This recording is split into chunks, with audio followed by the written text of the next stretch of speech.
Welcome to our special online report on dealing with the flood of 2019. I'm 3 News Now morning anchor Maya Sines. And I'm 3 News Now morning anchor Courtney Johns. Recovering from the flood of 2019 is going to be a long process for so many people. On 3 News Now this morning, we did a series of interviews with government and community groups with advice on how to recover from the devastation of the flooding. In this special report, we have brought together all of those interviews to help you deal with this disaster. We start with how to repair your home if it was damaged. I talked to Robert Cohen-Beadle from United Water Restoration Group. We have a lot of cleanup to do, a lot of demo.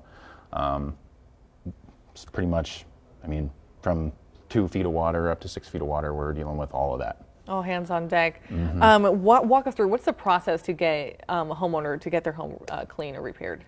First of all, they pretty much right now have to have permission to get back into their house. The sheriffs have been stopping us outside of some of the lake communities and telling us we have to wait. So it's not safe in certain areas right now. Some of the water is up to people's gutters in Bellevue, so we can't go in there. But as the water recedes and then it's safe to come into the house, then we move in, and then they kind of determine what they want to get rid of, what they can keep. Some stuff is absolutely, unsalvageable. But then, the wife might have her wedding dress or something that she has to save or whatever. Then they go through that, and then other than that, we pretty much get rid of everything. Kitchen countertops, everything, furniture, whatnot. So. Yeah, because what can happen to all that standing water that kind of gets accumulated there?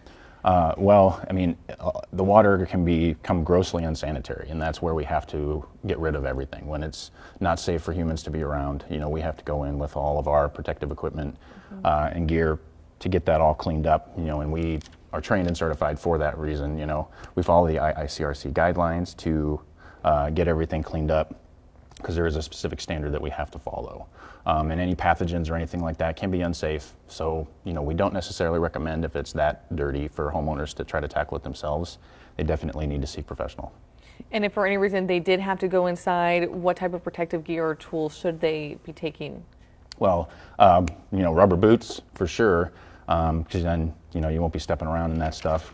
Any sort of gloves, we always double up on gloves. We have suits, masks with, the full face respirator sometimes if it's that gross.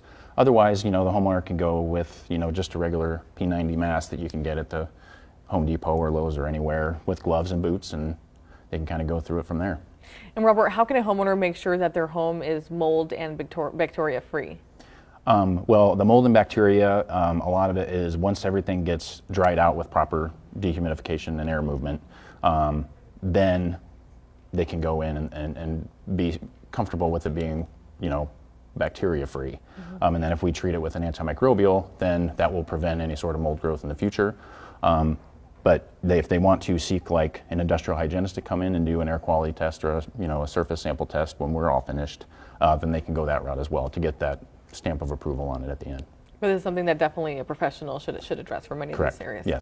One of the toughest things people have to cope with when so much is lost is the emotional toll and stress caused by the destruction. So I talked to a local psychologist about advice for keeping your mental balance while dealing with the aftermath of floods. The floods hit our area. Many of us lost more than our homes. We lost our peace of mind. Natural disasters pay a huge toll on survivors, and moving on from what happened can be really hard. So joining us now this morning to talk about the psychology behind surviving a natural disaster is Rose Essex with the Nebraska Psychological Association. Thank you so much for joining us this morning. Oh, thank you for covering this. We were just talking about the difference between helping someone during a natural disaster, whether it's a tornado or a flood, and you mentioned a really interesting point that after a flood, it's not over. Oftentimes it can keep coming. Yeah, the water rises and then it goes back down and it rises again. So and to be in that state of chronic stress for a long period of time is just hard to take. For people who are struggling with this right now, maybe people who have lost their homes or have just seen the damage, do you have any advice for them on how they can move forward from here? Well, and of course, part of the problem with what we have going on now is it's not necessarily completely over. So there's the techniques that you use while it's still going on, and then there's the techniques that you use to try to heal once it's over. When we're under stress, we can get into bad habits. you know, not prioritizing sleep, going for the comfort foods, getting out of our regular routine. Routines can be reinforcing, they can make things feel normal, so to try to remind people to, you know, use their good health habits, to try to get regular meals, because when you're under stress, often you're not hungry, but your body needs food, you know, needs fuel more than anything. So yeah, so while you're in the acute phase, you know, try to keep the good health habits, try to keep some things that you enjoy, take some time for things that you enjoy, and try to limit some of your exposure to some of the more traumatic parts of it. Take a break from time to time. And you're trained to respond to natural disasters. You said that you were actually in New Jersey responding to 9/11. What does your job entail when you get out there? Well, in disaster mental health, of course, first you have to make sure people's basic needs are met. So, you know, making sure people have housing, people have food, and then a lot of it is just, it's what we call it psychological first aid. It's the checking in with people on, you know, are you taking care of yourself? How are your kids doing? Are you able to take care of them too? And people want to talk. Often that, you know, when I was out in New York, everybody wanted to tell their story. It's just like it's a part of processing it to try to put it into words.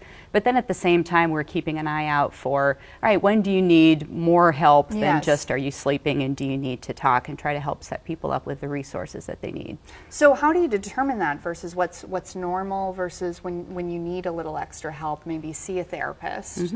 Well, and that's when it's useful to know what's normal, because when you're under acute stress, a lot of stuff is actually normal. You know, like having trouble sleeping, having disturbing dreams, emotional outbursts, kind of going back to behaviors that you thought you'd outgrown, you know, teenage kids wanting to sleep with their parents, kids who are maybe school age starting to wet the bed again. If you recognize what that is, then you kind of know how to respond to it. But when people are really kind of chronically not functioning, when you're, you know, chronically not able to sleep, when you're not going into work in the morning, certainly if you're having any thoughts of hurting yourself, if you feel out of control, you know, when the anger becomes not just letting off steam but actually dangerous, then that's when it's time to seek help.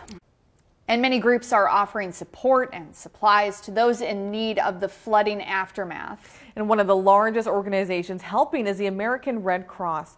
I talked to a representative on how you can get help from them and what they are doing to aid in their recovery. Well, as those devastating floods have hit many of our viewing area and beyond, one organization that's been on the ground nonstop offering relief and support is the Red Cross. Joining me now is Wason Dunn, lead volunteer for the local chapter of the American Red Cross, to talk about their efforts and how more people can get involved in helping those affected. Good morning, Wason. Thanks for being here. Good morning.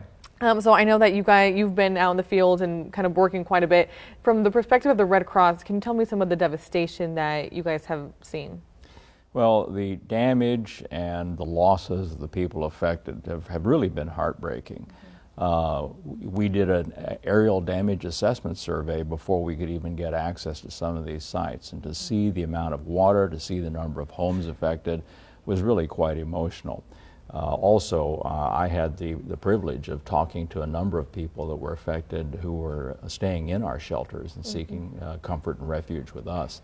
And the amount of loss, the suddenness of it, just the whole emotional impact has been very severe. You know, and again, this was so unexpected and it hit so widespread, 2 states. How quickly did the Red Cross have to assemble to be able to provide shelter and basic necessities for a lot of these people impacted? Well, the Red Cross has a great deal of experience responding to these sorts of things, but it is definitely a challenge. We had to scramble initially to respond with just our local staff and local volunteers, and then start the process of bringing in reinforcements really from throughout the country. Right now, as we speak, we have approximately 250 volunteers and staff from all around the country working. We've also had to bring in massive amounts of supplies, vehicles, equipment, communications equipment, and the like. It's almost like orchestrating a military operation. I can imagine. What do you need still the most of? I mean, this is going to be an ongoing effort for months to help these people recover. What do you need the most of from viewers if they can donate? Well, the best way to help right now is really 3 different things. First and foremost, financial donations are always needed and always the best, because those can be used to acquire whatever resources we need, whether it's equipment, supplies for people, food, and the like. So to donate, people can go through a number of different channels. One is to donate online by going to redcross.org/donate and select disaster relief. You can also call 1-800-RED-CROSS to donate by phone, or if you want to do a quick $10 text donation, you text Red Cross to 90999. We also need volunteers because, as I said, we've brought in a lot of people. We have a lot of local staff that have been working virtually nonstop since the flooding started a couple of weeks ago. People who are interested in volunteering should go to 1-800-REDCROSS.org and apply to be a volunteer. So we can really help out in a number of ways. And the other thing that many people don't think about is we have a continuing need for blood donations.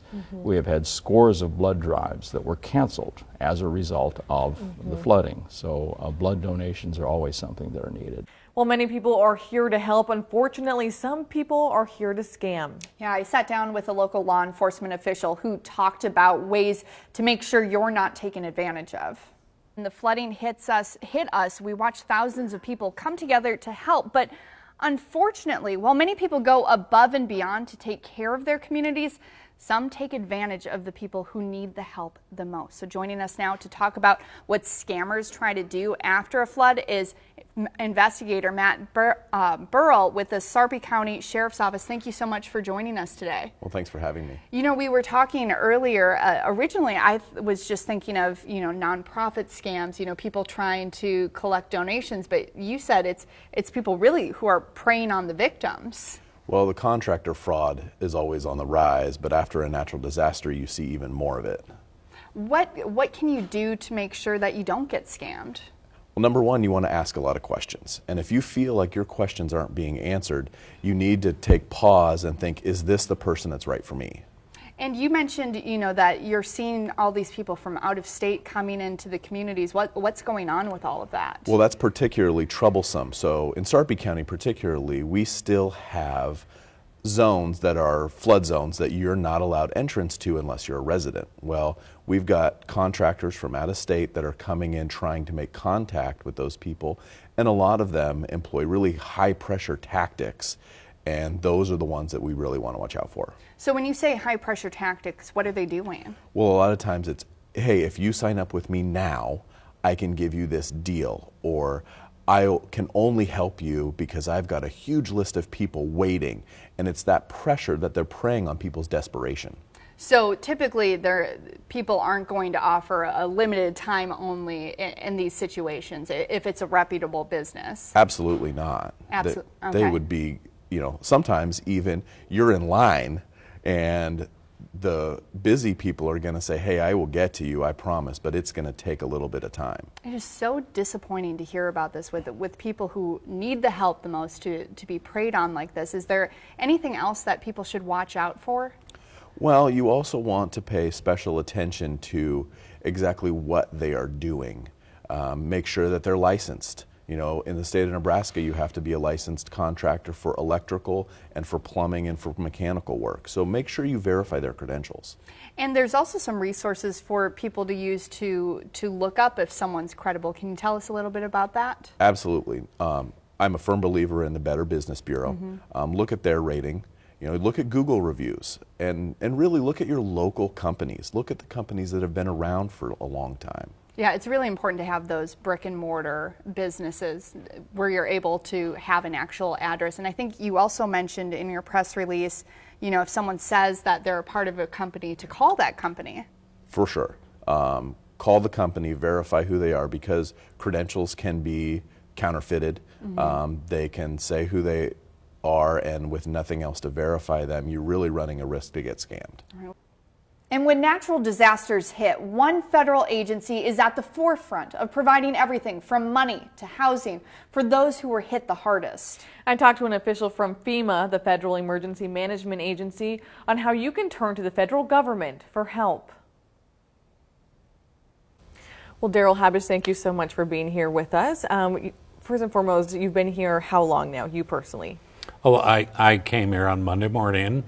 We had a quick turnaround. We're bringing people in from all across the United States. Many are still arriving here in Nebraska. This is a large, especially a geographic type of disaster. What's some of the I know you've been in Valley, for example. What's kind of some of the devastation that you've been seeing? You know, this type of flooding is just so widespread, and it's almost insidious, because even if you're just a little bit affected, that means it's a lot. Mold is going to be growing incessantly here, very quickly. So, you know, the amount of water that has been everywhere has just devastated communities. We're in the process right now of opening up disaster recovery centers around Nebraska and in these affected areas. So we hope everyone pays attention to the news and finding out where these disaster recovery centers will be open. Right now we have one in Valley that's open, and also in Bellevue that will be open on Saturday morning. They will be open 7 days a week, 7 a.m. to 7 p.m. Folks can register there for FEMA assistance, which is grant money and does not have to be paid back. So it's to help survivors get over that initial shock when they need assistance right now. Yeah, and what kind of services, or like you said, I know aid, but is there anything specific that people should know as far as you need to have XYZ in order to qualify, or documents they need to take in, anything of that sort? Yeah, absolutely. Thank you. The very first thing people need to do is make their insurance claim. That's their first line of defense and the first step towards recovery. Now, if they're underinsured or not insured at all, by all means come forward and register with FEMA. They can do it at 800-621-3362, or they can go online at disasterassistance.gov or in the disaster recovery agents or centers. They need to have the same information like they're making an insurance claim.